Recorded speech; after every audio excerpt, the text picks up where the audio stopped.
Mornings with Brisco and Bradshaw. I will be Bradshaw. That will be the WWE Hall of Famer, Oklahoma's favorite son, Mr. Gerald Brisco. And what a treat we have today. He is a New York Times best-selling author. He's hosting this week, according to when we're taping this show, the #1 show on Fox.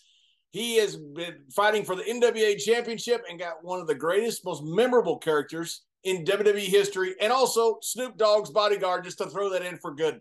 He is Mr. Tyrus. Tyrus, welcome to the show. Hey, thanks for having me, guys. It's such a great honor to be on with you guys. Mr. Brisco, I cannot thank you enough for all the kind words and stuff you gave me, and, of course, beatdowns you gave me when I was in Florida Championship Wrestling. And Wes and I were very close, so it was always cool to be part of the Brisco way. Well, thank you very much, Tyrus. You know, I'm glad you brought up Florida Championship Wrestling, because a dear friend of all of ours on this podcast, the American Dream, Dusty Rhodes. Dusty, when I came in one day, he said, "Man, we got this guy here." He said, "I love him to death. He reminds me of a young Virgil Runnels." And what a compliment he paid you. He helped you out so much. I know, both mentally and physically in the ring. He used to get me when you'd have a match. We go back in that production room back there where we had all the monitors from every angle. And he said, "All right, now let's break down everything. I don't want to know what he's doing good. I want to know what he's doing bad, in your opinion." Oh, and he would tell me. Yeah, and so American Dream, I'd watch him after your event. He would come here, George, and he'd take you back in there, and he wasn't always the kindest of guy explaining to you what you did wrong, but that seemed to be your kind of mode of getting better, is getting that criticism and all that.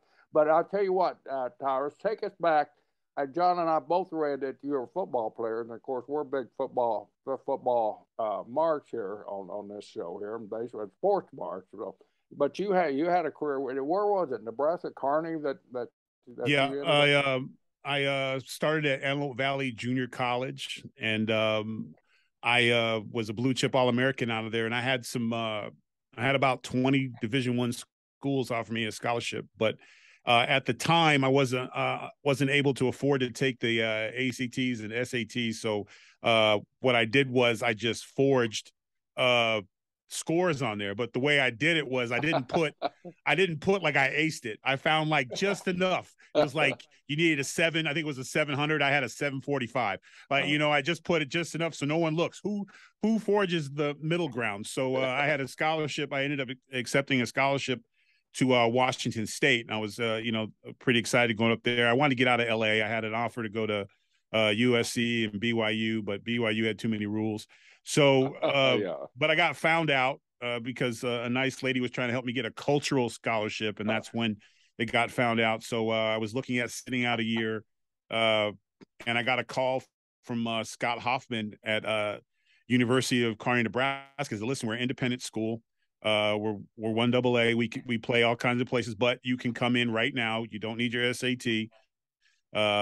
Just, the only thing we ask you is, I understand why you did it, but you're only as good as your word. So you don't break your word to us that you're going to work hard. And because, you can be easily thought of as a liar. And in football, if you can't be trusted by your coaches, you're not going to play."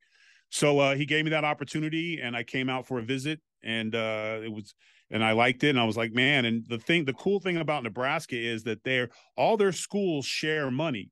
So Lincoln is the crown jewel of college football, at least at the time it was. So they had state-of-the-art facilities.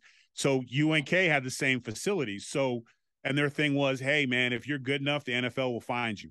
So I was all in. And then to make it even better, I said, hey, I got a couple buddies who were looking, I played ball with, who were looking for a chance to walk on or try. And they're like, yeah, why not? So I ended up my right tackle I played with, he came over in the middle linebacker in the corner. So AVC had about 5 players ended up going to UNK, and it was a great opportunity for me, and it got me off the streets. It got me away from the bad elements, because the problem with being in LA is you're surrounded by everybody you grew up with, and you just got to get away from it. And I was smart enough at that point to realize that if I didn't get out of there, I was going to end up like a lot of the guys in my neighborhood who were either in and out of jail, or they got 40 kids by the time they're 21, wow, and no jobs. So it was great. And UNK was great because I learned a lot it was too cold to mess around, so I had to go to class.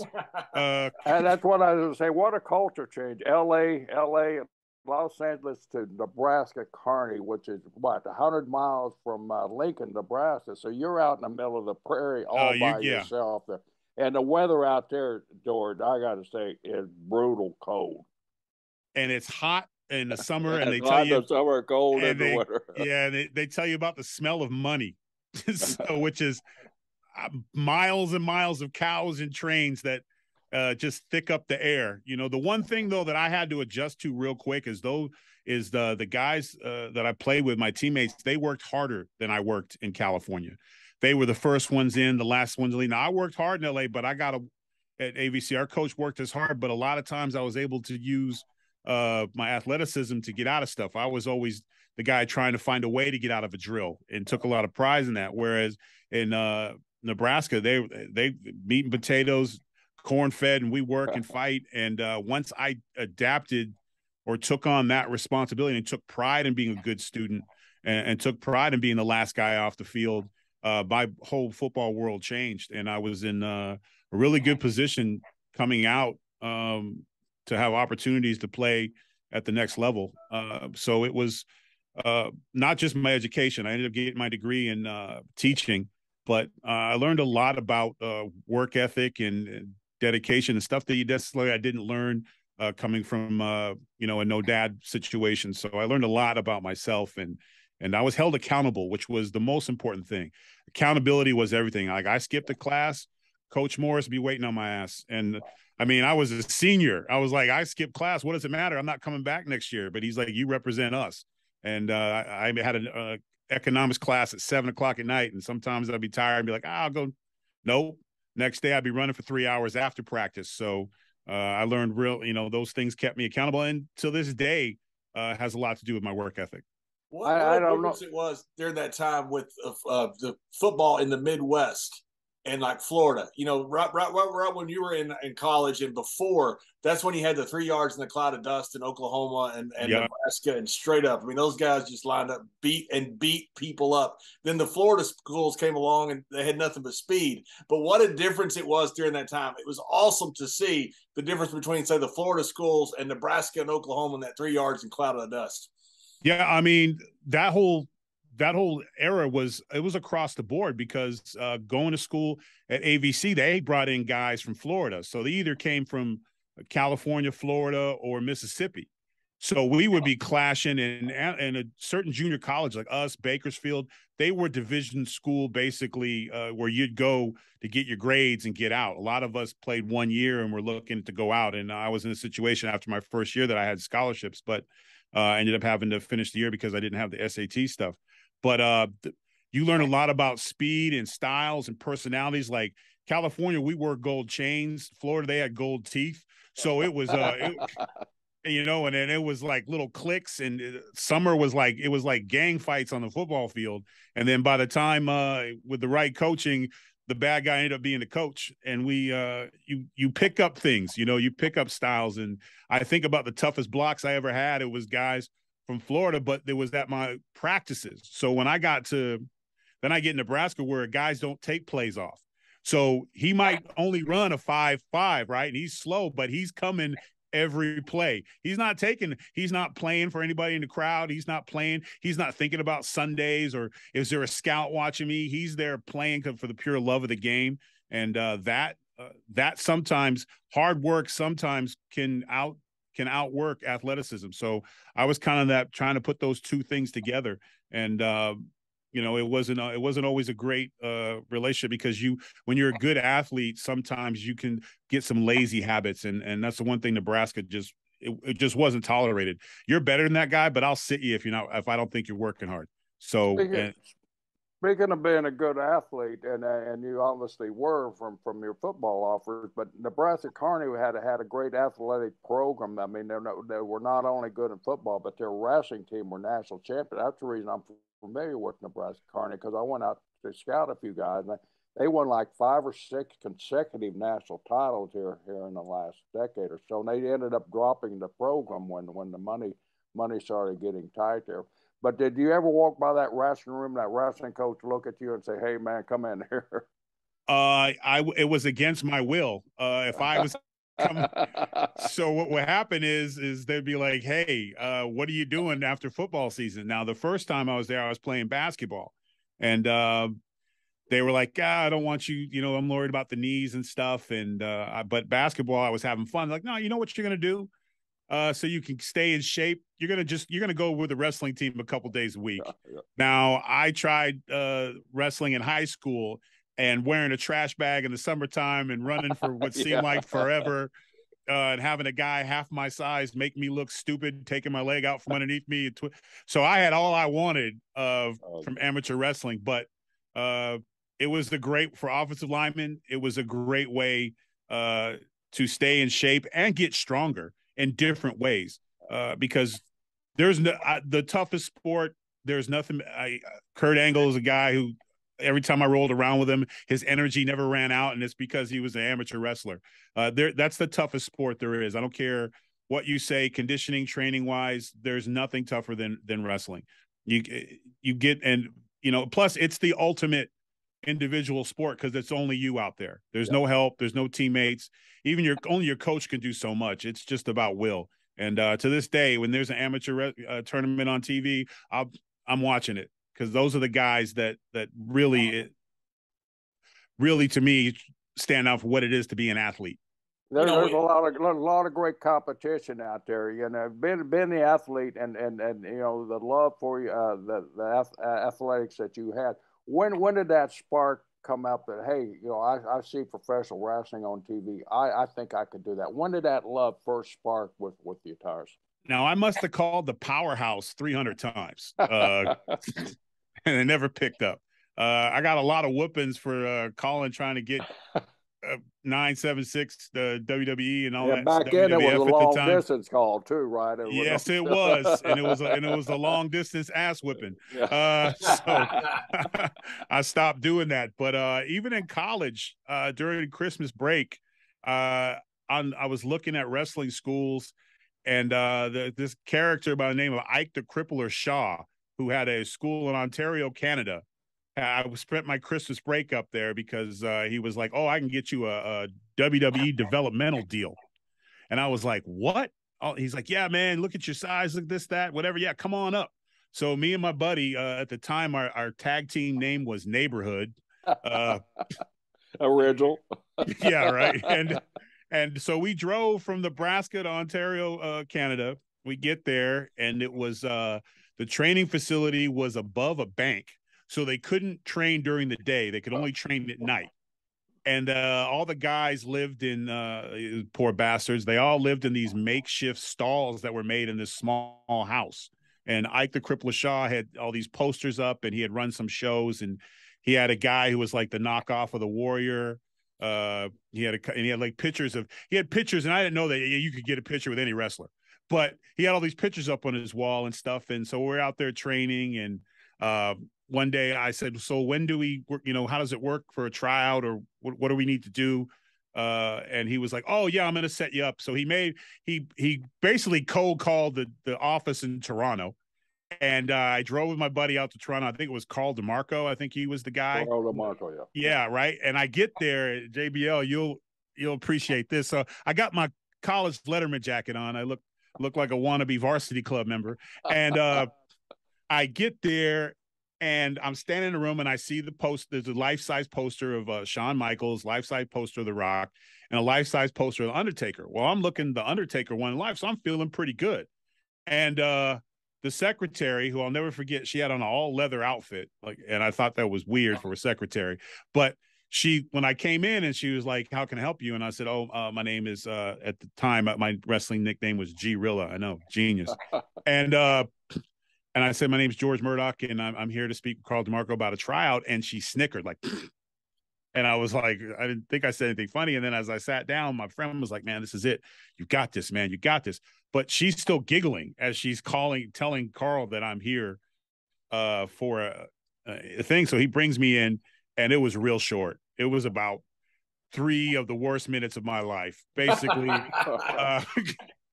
All my dreams, because I had went in the office thinking, I'm going to be walking that aisle in a matter of, months of, train hard and stuff, and not knowing how much of the work and stuff goes into it. You're thinking it's kind of like boxing and other stuff. And he basically said, he's like, why do you want to get into wrestling? And I'm telling him I loved it and this, that, whatever. And he's like, well, you have a very boring look.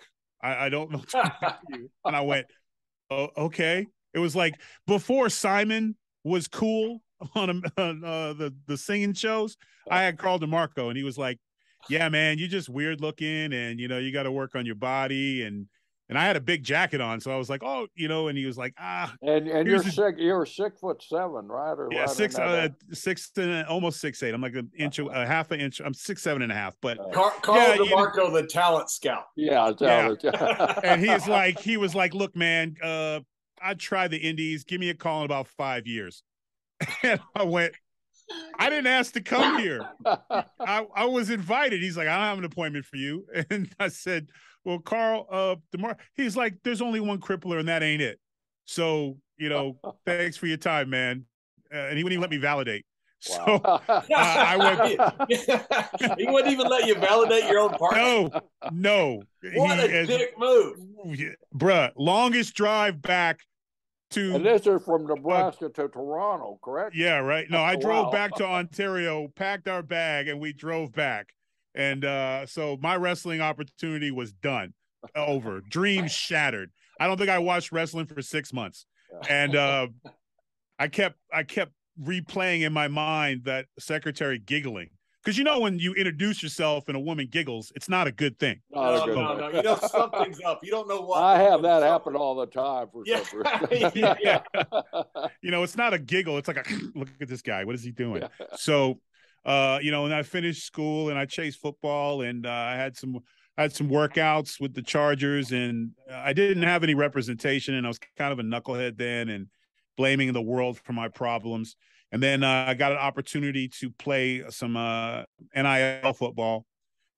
And there I was an all-star and all that stuff, and I started getting attention. I got an actual football agent who signed me, and had me move down to Louisville, Texas. And Quincy Carter was the quarterback, I think, but just been drafted for the Cowboys, and the offensive line coach had seen me in college, and he thought I had pretty good footwork and size and strength. So was training in Louisville, Texas, and just got invited to camp, and went out to celebrate with my friends. We went to the Times Square, which was like a 5-club-in-1 in Dallas. They had a country. See, all the pretty women were in the country western side, and then there was a hip-hop side, a piano bar. But if you were smart, you'd go over to the country western side to get your date and then bring her over to the hip-hop side. But it was because, my boot scoop boogie skills were lacking. But I had this horrible pain in my side, and I was doing some one-on-one drills, and I had got in a little physical altercation with one of the guys. I think it was Leroy Glover. It gave me a shot, and I thought I was like, I know he didn't break my rib, but man, my side is killing me. And I ended up sitting down, and I was sweating, and I couldn't stop hurting, and I couldn't figure out what it was. And I remember, for a guy who's like 0 for 500 at the club meeting women, this woman sits down and starts talking to me, and all I could think was, please shut up. Like, I can't breathe. I'm dying. I don't feel good. And I finally told my buddy, hey, man, I'm going to take a cab and get out of here. I go back to the apartment. I pass out. My appendix ruptured. Wow. And I didn't know about it. And then my buddies get home, and they taking me to emergency rooms, and nobody knew what was going on. And finally, an old janitor lady said, hey, boy, stand on one foot for me. And I couldn't. She's like, his appendix ruptured. So, wow. So the nurse was like, what? They stuck some blue. It ruptured. Luckily for me, it had spread down and not up, or I would have been a goner. But I had to have emergency surgery. And when they cut into me, the nerve endings going into my leg were severed. So I had no feeling from the top of my quad past my knee. So and I was in the hospital for about 6 weeks with all kinds of complications and stuff. So when I got out, I wanted to get right back to playing ball, but at that time the Cowboy opportunity it was a non-football related injury, so they had moved on, and so I had to go. I was going to go to Charleston to play for the Swamp Foxes, basically on one leg, hiding that I had no feeling in my legs. So my drop step was terrible because I kept falling backwards, and I was strong enough to throw guys around, but I knew that I wasn't right. And so I struggled a little bit, and then ended up going on to another team, and I started feeling a little better. And I played a game in at the Staples Center, an arena football game at the Staples Center, and I had probably the best. I'm not a defensive guy. I'm an offensive lineman, and I hated playing defense because I think defensive guys are dumb.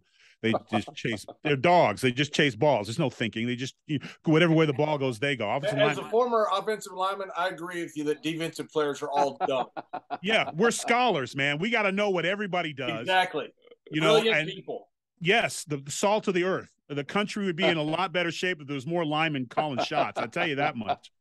Which, by the way, off the record, did you see the story about Hooters giving endorsement deals to offensive linemen? Offensive linemen, yeah. Just when I didn't think I couldn't love Hooters enough, they go and pull a stunt like that. Oh man, I was tearing my eye. About damn time. But it just during the game, I got like 3 sacks, a scoop and score for a touchdown. I was having the game of my life, and then I hit the ground, and I just felt the pain. I was like, I'm done. Like I'm never going to see Sunday again. I'm never going to see a grass field again. And it was the hardest decision I made. They offered me a contract for the rest of the year, and I just said, I'm done. And I had to make my peace with that, and I started teaching and trying to be a civilian, but it was brutal. The only thing was teaching classes during the day, you don't make any money. So I had buddies who were bodyguarding and stuff. So I started bodyguarding, bouncing clubs. So I kind of had a little sport because throwing guys out of a club became my sport, my passion, and I enjoyed it. And I always my football coaches said I never shut up. So, talking trash to a guy when putting hands on him was kind of something that I was good at. And lo and behold, one night, Tommy Dreamer shows up. And he watched me bounce 2 guys out of the club like a suitcase, making jokes. And he said, "You need to do that on TV." And I said, "Yeah, right. Been there, done that." Yeah. And I don't have the look. And he was like, "Who the hell told you that? Look at you." Carl DeMarco. Yeah. Yeah. By the way. Let's throw Carl under the bus all day long. By the way. Absolutely. Yeah. Oh, I ran into him. Awesome. Backstage one time. And man, I was like, you remember me? Yeah, I gave him that. I was the girlfriend he wouldn't date, but now I'm. Carl would date anybody.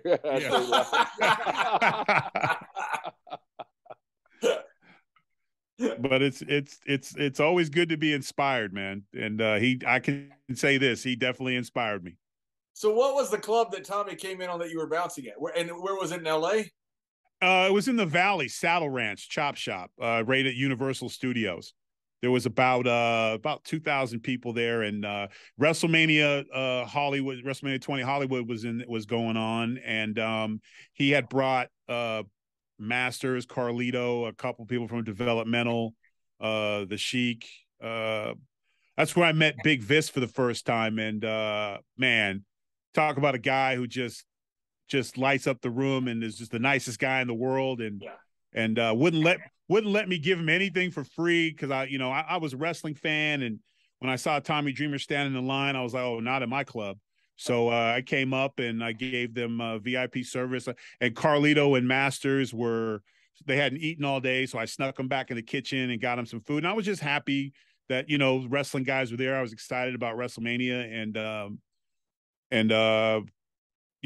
Tommy was, started talking to me or whatever. And he was like, man, he's like, why are you not wrestling? And I said, man, you know what? I got a better chance of hiring you to work at the club for me the rest of the night. And then Tommy said, deal.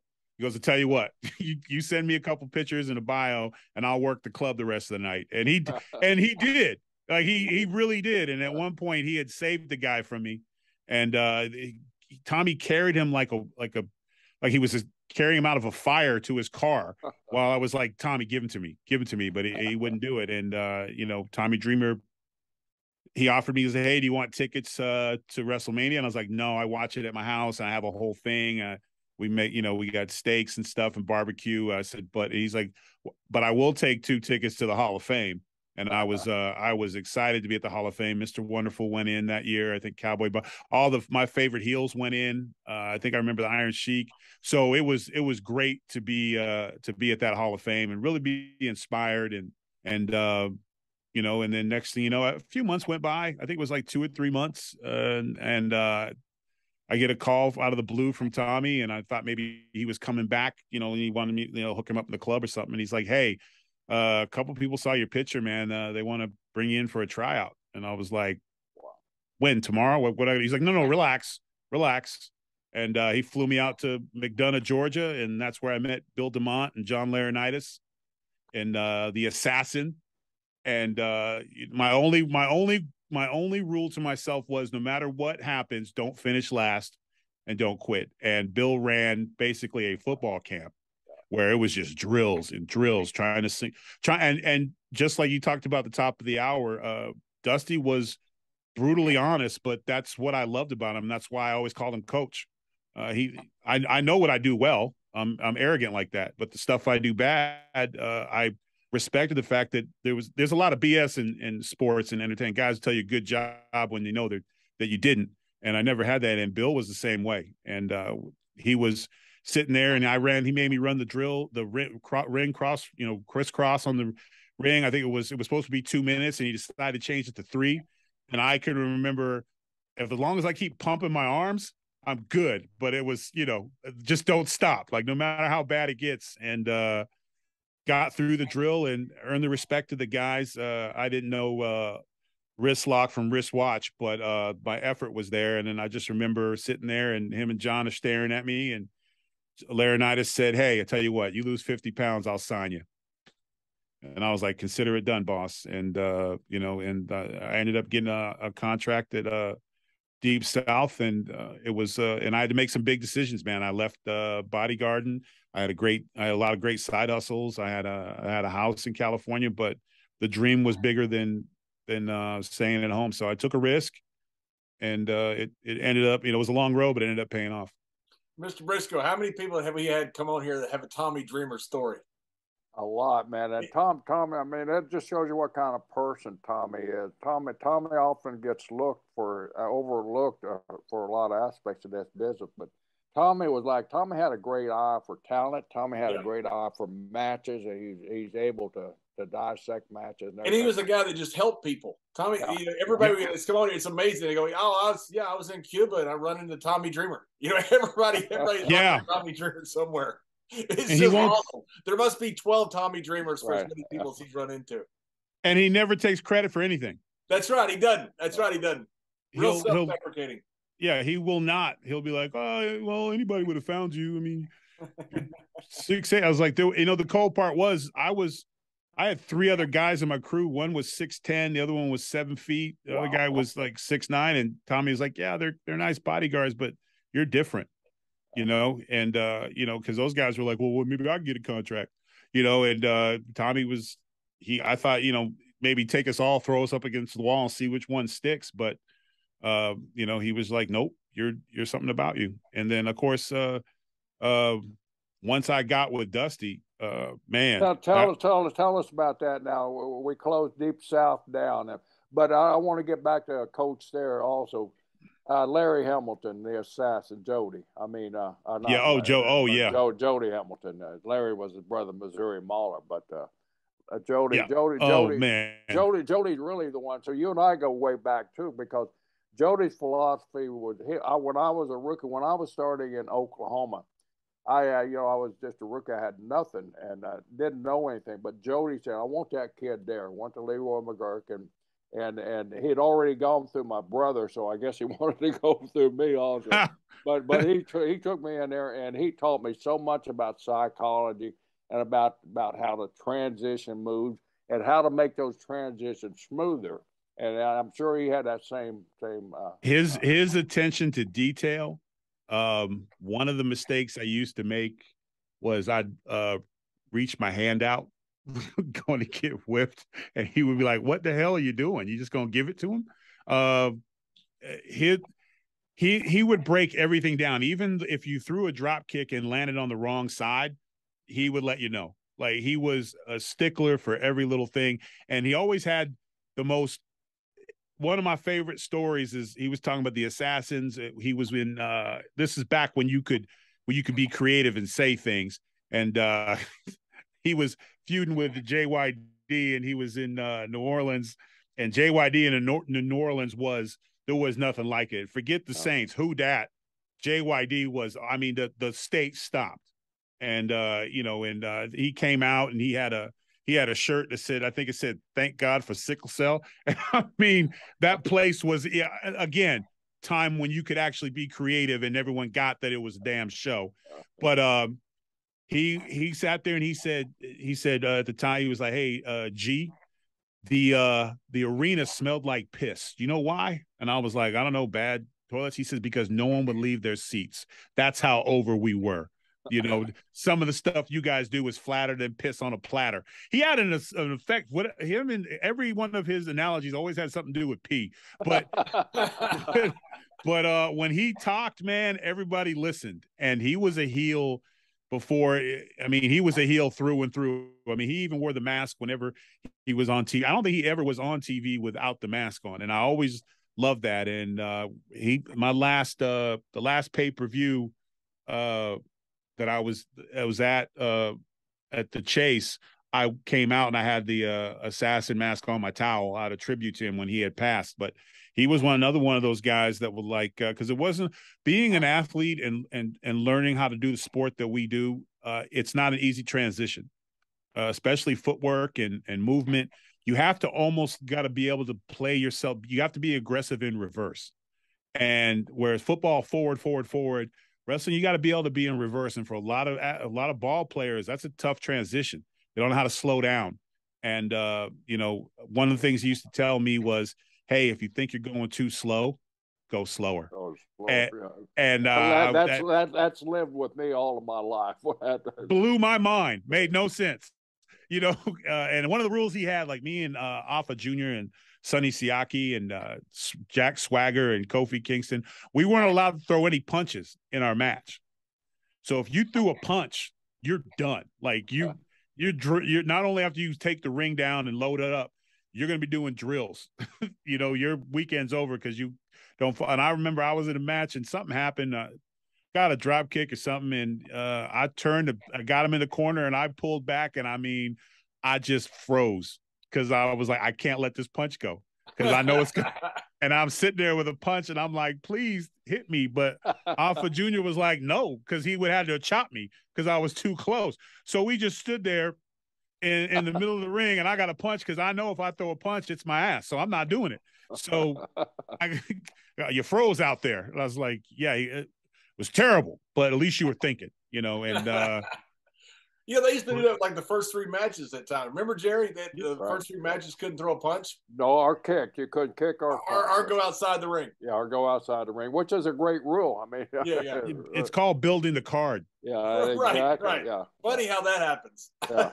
It's one of the one thing I saw, Tyrus, I've been watching interviews about you all day, and I got to tell you, I've really become a fan of yours with the way you handle adversity in your life, from when you were younger and you had problems with where you could live to later when you got fired from WWE and you said, "I'm not blaming anybody but myself." It's just, I thought it was really cool the way that you take accountability into measure. But I want to ask you first, because we can't keep you too long because you're a big shot star now and you got hosting the show tonight. I'm on here with 2 legends now. No. You got work to do tonight. We got nothing to do tonight. You got to dance with Dusty Rhodes. Literally dance with Dusty Rhodes. Tell us the story. Okay, two things. Okay, about Coach, who I miss, and forgive me if I get emotional because he was probably the closest thing I ever knew. Like I had a great foster dad, but it was a short time in my life when I was younger. Dusty never talked to me about one thing in the ring. He always talked about life. He always told me, "You are me. And when you go out there and you hear the crowd and smell the popcorn, if you don't know what to do, you've embarrassed me." So I didn't have a choice. But I had, when I came back, because I got let go, and Dusty was one of the guys who fought to bring me back. And when he brought me back, when I walked in, JBL, I was a biscuit away from 500, literally. Okay, I had been on touring the world with Snoop, and the man has a metabolism of a rabbit, and I do not. And so when I stepped on the scale, Dr. Tom, when I left the WWE, I was about 335 pounds. When I stepped on the scale, it was 489. And he looked at me, and I looked at him, and he went, "What you gonna do?" And I was like, "I got to lose some weight." He's like, I'm not going to report your weight. I'm going to give you a month, because if I report this weight, you're going home. That's and awesome. That was Dr. Tom, right? Yeah, Dr. Tom. So the boss, Vince, decided that I needed to wear trunks. It was not what I wanted to do. And I was like, and it was red at that. So I was going to look like a big tomato. And I was not trying to do it. The only thing I lied and said I couldn't find red material, so I had black, but I didn't want to wear trunks. I had a lot of loose skin from coming down. I got down to about 375 pounds, and it wasn't a slow. It was like I wasn't eating and just wearing trash bags and cutting weight. So I didn't look, I looked soft, right? And the order for the trunks came in, and I didn't want to do it. And I'm sitting in there, and I honestly, man, I thought about just going home, because I thought I was just going to be embarrassed. And I didn't want to do it. I'm sitting there in the bathroom, and then I'm in the bathroom staring in the mirror, trying to figure out if I'm going to do this or not. And I hear everybody laughing and clapping. So I stick my head out the bathroom, and here is the American Dream in a pair of jeans with no shirt on. And I looked at him, he says, "Hey, I didn't want you to be alone, baby." Wow. And if I can do it, you can do it. And I went in there and I put on those damn trunks, and I came out, and Dr. Tom said, "It's not that bad." I said, "Hey, it's bad. it's bad. But hey, if he can do it, I can do it." And that was just how our relationship was. Now, I was training. I spent so much time with Arn Anderson and working on just being a nasty heel. And my goal was I wanted Cena, just like everybody else. I wanted to be there at the top guy. And I came up with this House of Pain gimmick, where I was keeping trophies and on Superstars. I was, scaring fans and just being physical and nasty. And Arn was like, "Hey, don't be a good big guy. Be a good worker, period. Who just happens to be big." So that was my mantra. And I made some jokes in the back because I had that charisma like Dusty in the locker room. And so the boss heard it, and he goes, "Hey, I think this guy's a babyface. He's funny." So, and, as everyone knows how much Mr. McMahon loves to dance. So he had me and Ron dance one time too. So yeah, but when you're the APA, you can get away with that. Who's gonna laugh? You guys were established as two of the biggest badasses on the planet. And so I went from vignettes and all that, and then when Triple H came to me and he's like, "Listen, I don't know how to tell you this, because Triple H doesn't like ruining dreams, And he was one of the guys who was pushing me, and he was helping me with character development and everything. And he took a lot of time, and I was thankful for that. And the vignettes, he was overseeing himself, and the vignettes were running. And when they told me this, and he's like, "I think you got to dance too." And I was like, again, looking in the mirror, is this what I want to do? And I said, "I need to go back to Dusty." And I showed up. He cleared out the whole building. I walk in there, and he's standing there, and he's like, "What you gonna do?" And I'm like, "I'm not dancing." Fuck, excuse my language, but I was upset, and I'm cussing. And he's like, "Hey, you think I wanted to wear polka dots? I was the 3-time NWA champion. I was the most popular wrestler in America. I'm the American Dream, and he made me wear polka dots. You better than me?" I had to feed my family. You got to feed yours? I'm like, "Yes, sir." And then he's like, "So here's what we gonna do. We're gonna dance." And I said, "Who's gonna dance?" And he had the sound guy hit the music, and he had "Move Like Jagger" come on. And I mean, just think about Dirty Dancing without Patrick Swayze and Baby. It's just, he's like, "Give me your hand." I'm like, "Don't touch, I'm not taking your hand." And he's like dancing with me like you would dance with a child at a wedding or something, and he's holding both my hands, and I'm getting mad, and I'm just, and then I start laughing, and the next thing you know, we dancing around the whole building together and in the ring together, and he's like, "What's the damn problem?" And then I was like, "Okay, boss, I got this." And he's like, "You got this." And he says, "But your rhythm is terrible." So we got, and I said, "I can't dance to Move Like Jagger. I don't, my music's different." He's like, "That's my music." So we started playing around, and he said, "You're going to need some help. And you're already paying for my sins, so I can't come with you." So we went and we begged Naomi, who was the greatest athlete in FCW, to help me and be a Funkadactyl. And she was doing something with Ariana, and the two of them decided to help me out. So I figured, worst case scenario, they'd watch them dance and I could get by. So it was genius move on my part. And but yeah, man, he would never allow me to sabotage me. And I think that's the biggest lesson. And that's why accountability is so much easier to be accountable for your mistakes is so much easier to fix. Now, I could blame everybody, and I went through that. I was even one time, JBL, you made a joke on TV with me and Tenzai. I think you called us Team Future Endeavors, and I wanted to kill it. I was like, I'm going to kill this motherfucker. You know, and I was heated at Triple H. Why didn't you? Why didn't you say oh, stop it, Jerry. You know, and I was blaming, and I was mad because my Mania match got cut and my attitude sucked, and I just wasn't able to turn it around. And I could have blamed everybody. I could have been, to this day, I mean, like, he said that, and then my career was over. No, my issue, when I got let go, I just looked in the mirror and I was like, did you do everything you needed to do? I should have been a lifer. There was no question. I could talk, I had to look, I could work, but my attitude was terrible.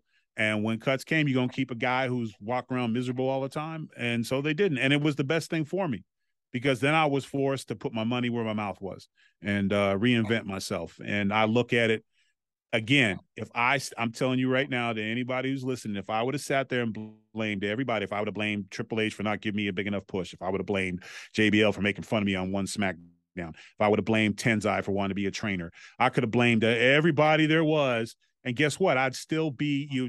We wouldn't be doing this interview, and I'd probably be showing up at a backstage at NXT asking for a dark match for like the 30th time, and they'll be like, "No, man, you know." If when you own it, you can fix it. You don't own it, you can't fix it. So, and that's probably the biggest lesson in life I learned from Dusty. He made jokes, but he never blamed anybody for any of his circumstances. And I mean, he would tell me stories that are our stories, but like, he used to tell me, like, he's sitting out in his driveway because they put his chair out and he was waiting for Dick Murdoch to come pick him up, but he was defiantly sat in his chair. Because he was like, she put me out, but I'm still going to sit in my chair. So, you know, and those life lessons were probably than any move. But even, you know, the only thing he did used to tell me, he used to text me a lot after one of my matches, especially when I came out as Funkasaurus, and he said, when you get your check, you need to get it split because you owe me money. And but he would always the only person I ever heard of that danced alone with Dusty in an empty arena. Well, no, well, probably. I think only man, probably, but yeah. That's all. I just love that story that Dusty actually had it planned enough that he got you out there and had the music set up and everything. He did it, you know, and the cool part was he had a video of it too. He had it recorded. Wow. So he was like, I'll play this whenever I feel like it. And so there was a video out there. I have it. I have it in my possession, and it's locked away in my safekeeping. And I can't watch it without crying. So because he passed right before my last day in the WWE. And it's funny how life works. I went down to the center in Orlando to roll around because A-Rye, a good friend of mine, had texted me. He goes, "Hey man, they really are trying to get you going. And I think they're going to redo some stuff with your character or whatever."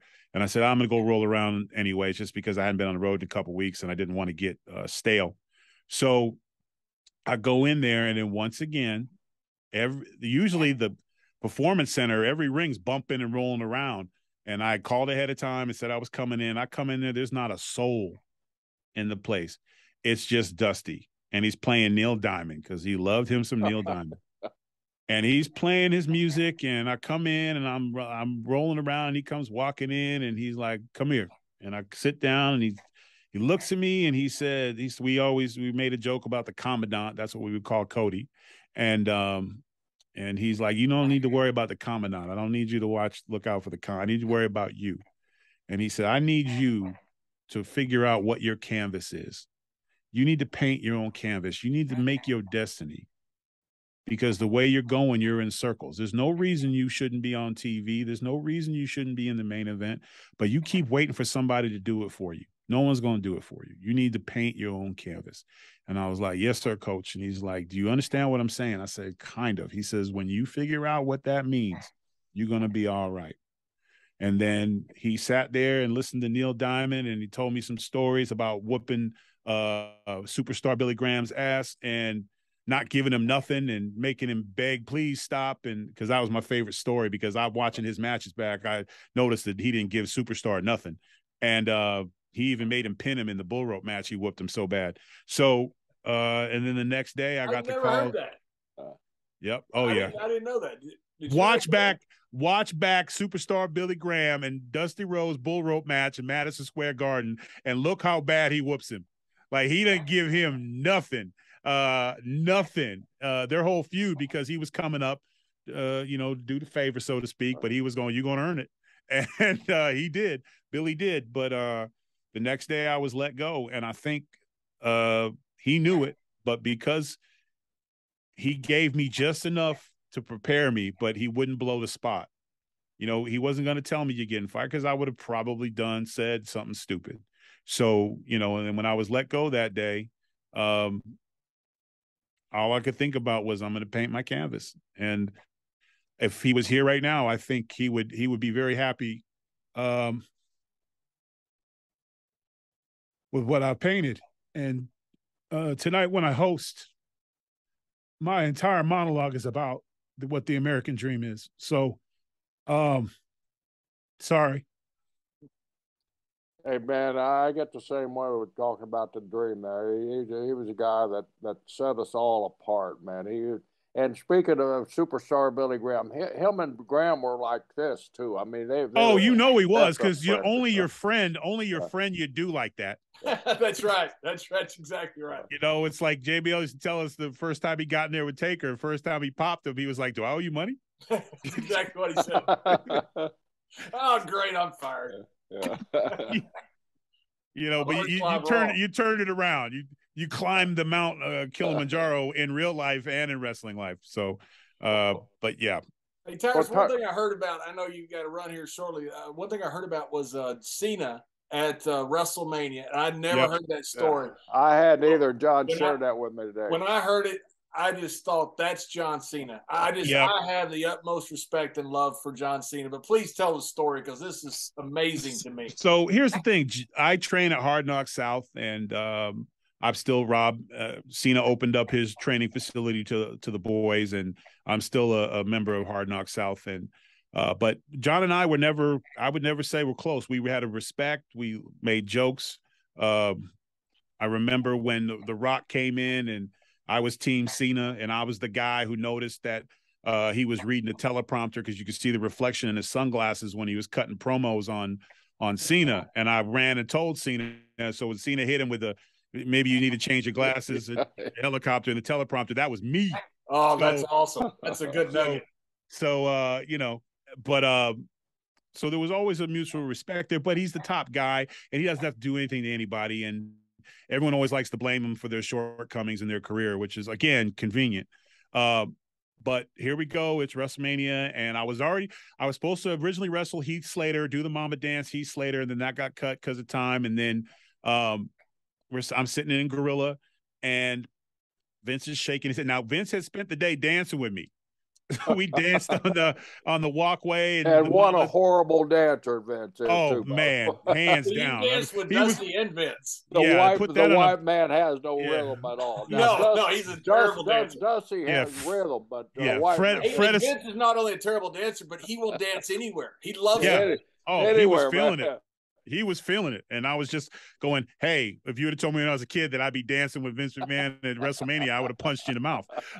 But getting ready to go out, and Vince shaking his head, and he goes, damn it, I don't think we're going to have to cut it, because the match was going over. And I looked over, and I just was looking for a way out, dignified, because you got to walk out cool, you got to be cool. And I'm thinking, oh man, I got to find a way out of here. And I turn and look, Cena's looking dead at me, and he goes, hey, Brodus, I got to go to the bathroom. I think it's going to take me like, 4-6 minutes. I said, yeah, about 4 minutes. He's all right, I'm out, and just walked out. And Vince looked at him and was like, well, shit, go. So I go, and I get my Mania moment because he had to go to the bathroom for 4 to 6 minutes, which ironically was the time of my dance. And again, we never spoke on it. I wanted to thank him. He wouldn't hear it. And that was something that's just who Cena was. He was And he does that stuff all the time. Nobody who does that many Make-A-Wishes consistently is a bad person. Now, I get it. The spirit of competition in our business, it's a team sport. Wrestling is a team sport, but there is individual achievement. And I get where guys are bitter because they wanted his spot or whatever. But I just wanted to whoop his ass one time. So, and never say never. But that's just who he was. And again, that's my greatest WrestleMania moment. My match the following year got cut. After that, I was in the Andre the Giant Cup, and I think I got a shoot shot from Khali, knocked me off the apron. So, as far as my WrestleMania career, which is not great, but in terms of all the great things I got to be a part of in the WWE, had it not been for Cena, I don't think I would have what you would say is a WrestleMania moment for a guy was in the WWE for almost 10 years combined. So I'm very thankful for that. But that's just who he is. And he'll never. And when I talked about in the book, it got picked up, and he reached out to me and said, "Hey man, you're a class act." And I said, "Hey, don't mess it up now." Still don't change nothing. You still owe me a match for that little joke, because he talked about my ass on Raw one night when I was in Impact, and I was like, "What the hell?" He said he compared me to XFL. He says, like the XFL and the Funkasaurus, it's a flash in the pan. And Big E and everybody text me, and I was sitting on my chair at home going, "What the hell?" And then I looked at my Twitter feed and I got like 10,000 follows. And I was like, well, talk about me again. Shit, I'll take it. No kidding. So, and ironically, the XFL came back, Cena. And I'm the most watched champion on the planet right now. So take that. So there you go. Well, Brodus, before we go, tell us what you're doing now. Tell us about that belt you got there. Well, I don't think I need to tell you very much about it, but that's the reason I want everybody else to know about it, because I've been watching, and you're with one of my dear friends that I gave a lot of help to. I don't know if he even mentioned Austin Idol. He was starving to death in Tennessee. Yeah, I picked up the phone. I said, "When can you be here in Charlotte?" And he said, "When you want me?" I said, "How about tomorrow?" So I called Jim Crockett Sr. I said, "Let's take care of the guy." So he was in there the next day working. Yeah, I'm part of Austin Idol Management Incorporated, but Dusty started the World Television Championship. Mike Rotundo, Arn, Sting, the list goes. Nikita Koloff, the great television champion. And one of the things I loved about the television championship, it was always on TV, so you would always see those matches. So that was the championship you saw a lot. A lot of times you had to pay for the pay-per-view to see the big ones, and not a lot of us could always afford that. But one of the things in my career, and JBL, you've done a magnificent job of that. Your time working with Fox in the financial district, you've always been wrestler first. You've always kept that on your platform. And I feel like it was my responsibility when I decided, Billy Corgan and I decided to let me be a part of NWA, and I challenged for that. I'm like, that television championship is going wherever I go, on every platform I'm on, because that is a message not to the guys who came before me, but the guys that come after me, that wrestling matters. And if you look at pop culture, and if you look at the world today, when you go to a movie, there's a wrestler in it. When you go, every time you look, there's a wrestler doing something, because we're the greatest talented, most talented entertainers, sportsmen on the planet. So I wear this with pride. And at first Fox was like, "Can you not have the belt? Can you not?" You wouldn't ask Muhammad Ali not to wear his championship. I'm the world television champion till somebody takes it from me. And so I'm going to be wearing it. And it caught on. People respected it. And now the fans are invested. And we have people who haven't watched wrestling in 20, 30 years. I remember that title. Oh, I'm going to watch NWA. So for me, it's a tremendous, it's a responsibility and a tremendous honor to be able to do that. And again, like I said, and going into this Sunday, I got a chance to do something that no other television champion's ever done, is have 10 pounds of gold and the World Television Championship. So I'm excited, because getting your name on that NWA list, to me, will be a career-defining moment if I'm able to pull it off, and being the first ever, which is hard to do in wrestling now. So it means a lot to me. But the history of this championship, and this is the original. Like when they had their version, I said, no, we're going to get you some of this Fox money and get it right. We even got the old CBS and the ABC. This is the same one that Dusty and Tully fought over. And it's the same weight. It's the same. This is the real deal. So especially if the guy beats me, then I can send him a bill too. So for Fox, of course. Yeah. And the NWA heavyweight title, you know, one of the most prestigious titles in the history of any sport, sports entertainment, anything. I mean, that title was everything for so many decades in a row. You know, Harley Race, obviously, Ric Flair, Briscoe was Dusty. huge. Yep, Briscoe. Yep, the Funks. You know, so it's synonymous with our history. And again, once my name goes on that, I'm on that list forever. And so that's what I'm excited about. How do our listeners get to watch that this weekend? Okay, so you can. It's going to be live. It's going to be at the Chase in St. Louis. There's still a few tickets left. Historic places. Historic. You've been there. When I was young, that was the only place. Madison Square Garden was just a place in New York, but the Chase was where wrestling was. And it is historic, and everyone is treating it as such. This is our biggest pay-per-view of the year, and you can see it on Fight TV. You can just download the app. You can watch it on all your smart stuff, or you can watch it on pay-per-view. But you get tickets at NWAtickets.com. But it's going to be a great event, and we're getting close to that sellout mark, so I'm excited. And so this Sunday, hopefully I can talk to you guys in a couple weeks, or whenever that list slims down, I'll be sitting there with 2 belts and some more stories. But Tyrus, 2 belts. I'm excited. 2-strap Tyrus. 2-belt Tyrus. And right before we go, the show you're hosting tonight, which this will air, we put this out a couple days after you host, but please tell us about the show that. So Greg Gutfeld went on vacation. Gutfeld went on vacation, and he had no choice but to give me the spot tonight. And I'm telling you right now, if you have ever been a wrestler, you're going to want to watch this monologue tonight, because we getting our respect tonight. I'm holding court, as we used to say in the locker room with America.